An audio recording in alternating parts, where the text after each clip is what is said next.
সেদিনে বাজার থেকে এক আঁটি মেথি শাক কিনে নিয়ে এসেছিলো, তাই ভাবলো মেথি শাকের পরোটা বানানো যাক। এদিকে দেখো পরোটাগুলো কত নরম হয়েছে।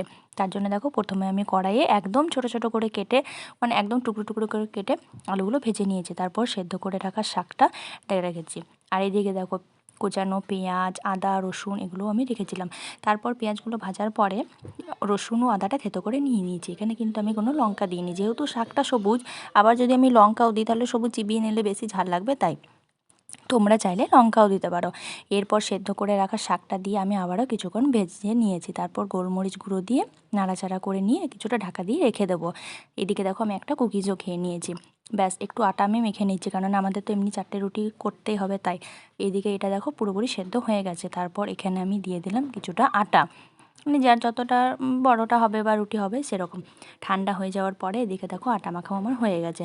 এরপরে মামুনি এক এক করে পরোটাগুলো সব বেলে নিয়েছে। তারপর এপিঠ ওপিঠ সেঁকে নিয়ে ঘি বা সাদা তেল বুলিয়ে নিলে রেডি।